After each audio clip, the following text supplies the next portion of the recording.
Hello everyone, welcome back to another video. In today's video we're going to be servicing my Sony Walkman WM-EX194 player. So there's these notes written on here before. If you may have seen before, you may have seen me do the toner demagnetizer head, demagnetizer for the cassette head on this machine, where I just put it on the cassette head to get rid of any magnetization that might be appearing. However, there's still two main problems with this model. The first one being when you move the volume slider, it has quite a lot of crackle. So I want to try and clean that, as well as the other electronics. So here's that's the AVLS, and there's the mega bass there. That's the first issue, so just cleaning up the electronics, as well as just like a sort of general clean of, the tape and, like the pinch roller and stuff like that. Second issue, it has a really bad case of wow and flutter, unfortunately, which I did highlight in a previous toner video. So these are the two issues I'm going to look into and see if I can resolve. So yeah. So first of all, I'm just going to clean the heads. I made a review of this before. It was this, vinyl style cassette cleaning and demagnetizer head. All this is isopropyl alcohol. It might be slightly diluted with something else. I'd recommend just using just proper isopropyl alcohol. Just going to put some on the cotton bud here, and then just wipe on the cassette head. Now, there's only one head in this. It's a very simple machine. There's no record or anything like that. It's literally just play, stop, fast forward, rewind. Only plays in one direction. And yeah, now I have cleaned this head before, so there's not a lot coming off of this tape head at the moment, which is a good thing. I can also just go ahead and clean the pinch roller as well. An easy thing to do is just put it in it's just to engage the pinch roller while it's moving, and then you can just put the cassette, you can just put the cotton wool bud along it, and you can see there's some dirt there. So I'm just going to hold it up on there, make sure it's all clean, and I'll also get the capstan. Sorry, I'm on focus, I just realised. I'll also get the capstan. Now with these woolen cotton wool buds, you must be sure that you don't get this all the fluff tangled in the moving parts. That can cause some issues. But yeah, I'm just gonna literally just do that, and I'll also just go over everything else, like the just the general body, and also maybe clean some of the outside of the electronic parts. See if that will help clean up some of the interference. That's a serial number, just in case any of you are wondering how.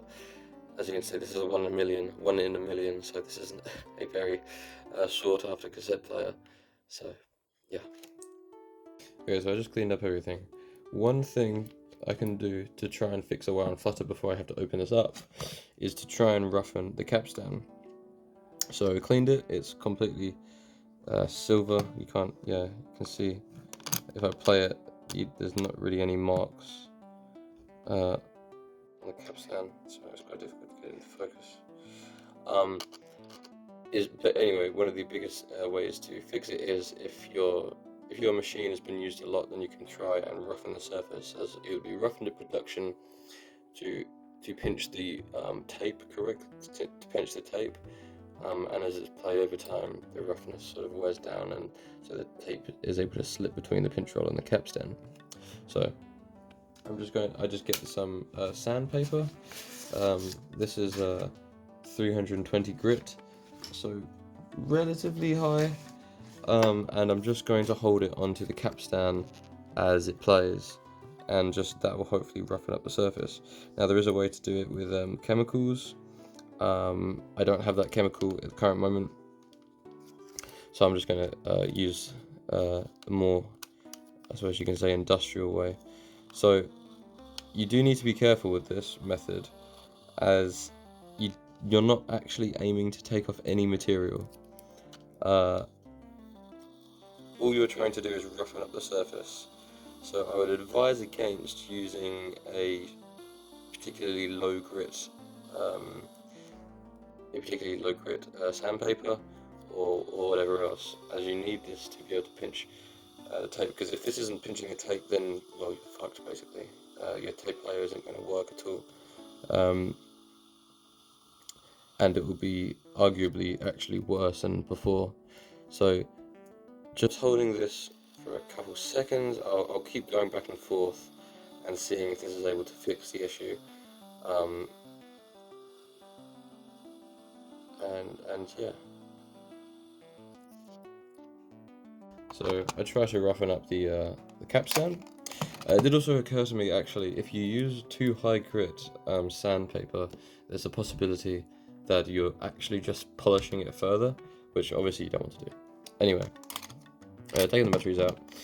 To remove the shell, there's 2 screws, that's all they are, and then you have to push some of these clips off.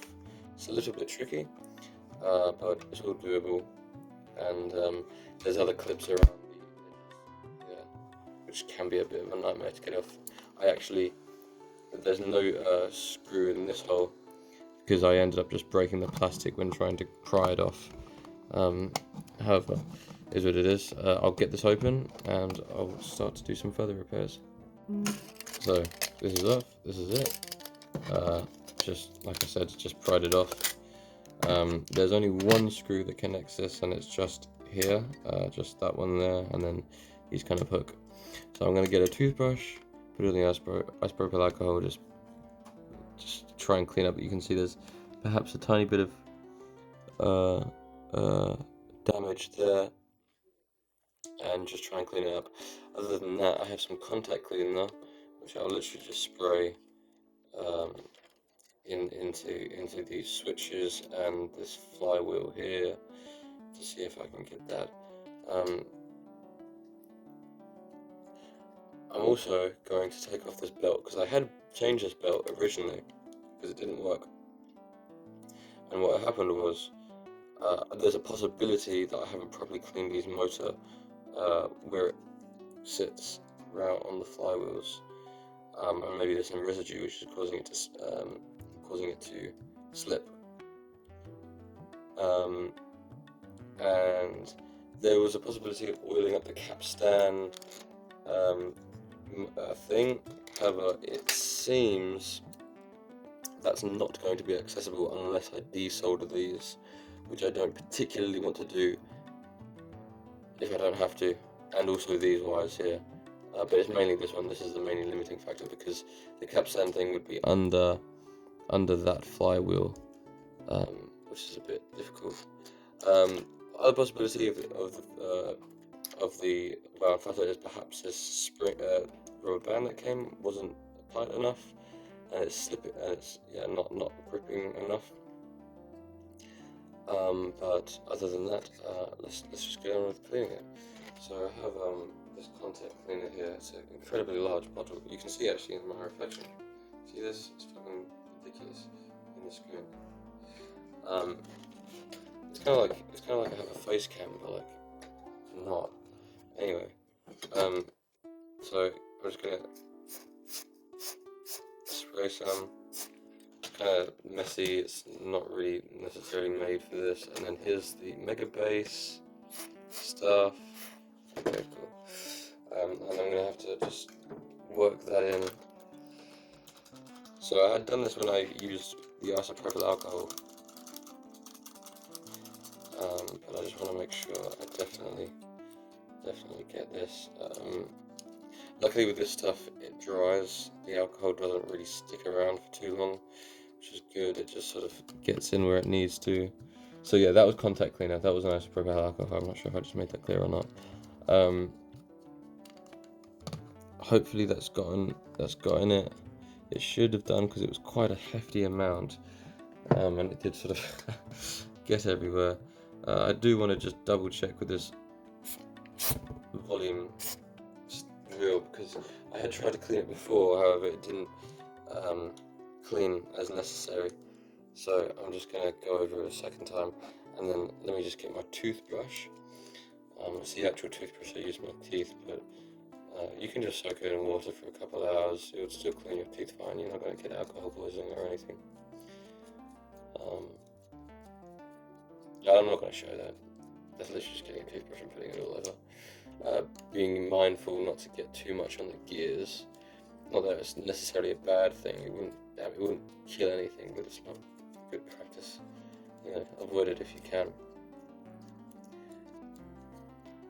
And yeah. Alright, I cleaned that. It didn't really make a difference. There was some dirt bits, some discoloration, however, unfortunately, the power of Colgate could not get this dirt off. So, but it's clean nonetheless. So I'm just going to take off this belt. And sorry, I'm trying to get a good view while still being able to see myself. When I spin that round, I don't see anything. And I don't remember there being anything when I had originally changed the belt. However, I'm still going to give it a thing. Now I know this is going to be a nightmare putting back on this belt. I'm not really looking forward to it. You can't really see what I'm doing. Basically, I just have the cotton wool put down. I'm just spinning it with my finger. Tiny bit of dirt on the cotton wool bod. On the Q-tip. I could add some grease into this motor. However, I wouldn't be entirely sure where I'd put it. I suppose in the little hole there, but I'm not entirely sure. And I can tell you what, I'm not looking forward to putting this belt back on. Not so much this wheel, but the bigger, larger wheel is a nightmare because it's just completely under here. Let's see if I can get it from underneath. Because this is the problem with the wires being in the way. It wasn't really designed for disassembly. This cassette player, which is a shame. Also being mindful not to actually destroy the belt because these are metal tweezers.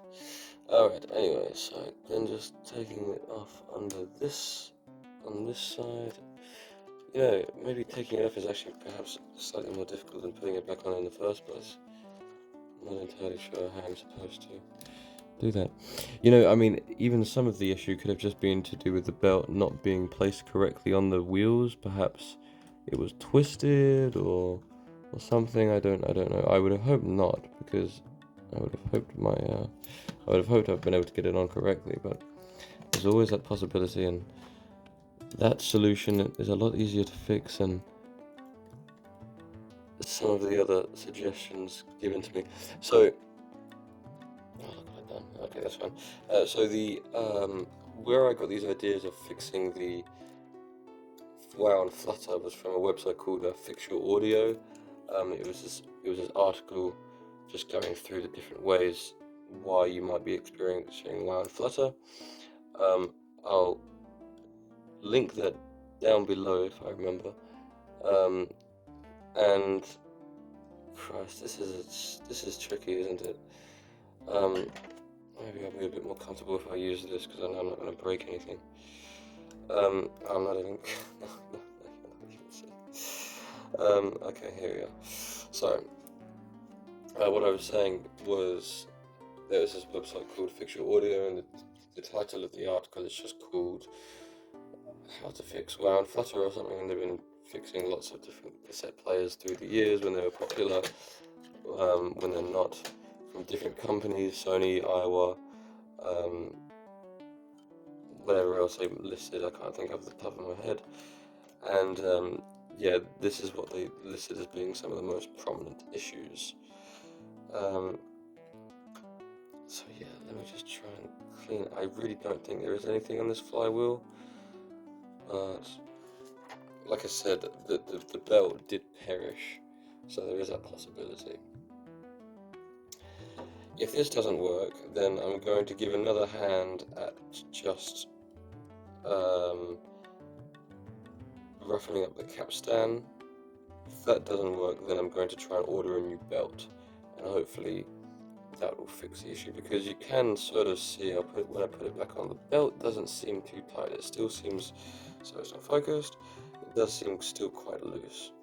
So I'll have to see. However,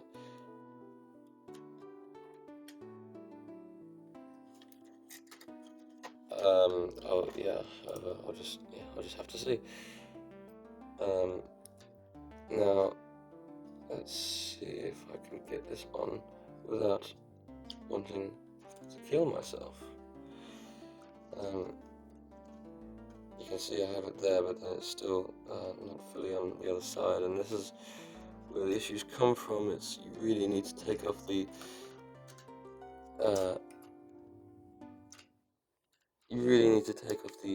components, the PCB. And see, I don't know if you saw that, but this is the second biggest issue which I had with this, is now the belt is underneath the flywheel. So yeah, now that's going to be a nightmare getting that out. I'm not going to bore you with it. And all I'm going to do is just put that screw in there. If there is anything to oil up, I will. All these gears are quite free moving. In fact, I don't think they should be oiled up, because sometimes adding oil can actually end up causing more friction if it gets a bit too sticky. So yeah, let me just go back to putting the belt. Thanks. So I replaced the belt on this again, and I think it helped with the wow and flutter ever so slightly. However, it's still not perfect. Some tapes are better than others. However, when going through my tapes, I did realise it's ever so slightly slow, and you affect the speed just like that. Assuming you just twist this around just on that little tab there. Assuming the motor or this component is set the same way as yours, it should just be facing down ever so slightly to the right. This isn't perfect, but it's the closest I could get it. It's ever so. However, I don't think you're never going to be able to get that perfect, to be honest with you. What I am going to do is just put some grease just where the motor spins. Just hopefully that could help with the wow and flutter situation. I'll just put it at a couple points, and then hopefully, if there is any friction that is potentially causing the wow and flutter, I don't want to get it everywhere, because it's quite gross stuff. But just here, it's probably better that I put it ever so slightly slow as well, the speed, because if it does catch up with friction and stuff like that, me greasing this hopefully would maybe make it play a little bit smoother. So just dotting that around, careful not to get it on too many components. Some of these components do need friction, like a lot of these gears, but I'm not really touching those at the moment. So just spin it around and just get some more in other places. And I'm going to call this quits on this player. A lot of the problems I'm honestly just going to put down the fact that it's just one of the later models, cheaper plastic case. It's never really going to be perfect as much as you try. So yeah, that's that really. But I hope you've enjoyed this video. I hope it's been informative and helped some people. There's a few other videos on this player specifically, which I recommend you check out. But apart from that, I hope you've enjoyed the video, and this has been the setup and fix up of this Sony Walkman WM-194. So please like and subscribe. I'll see you in the next video, and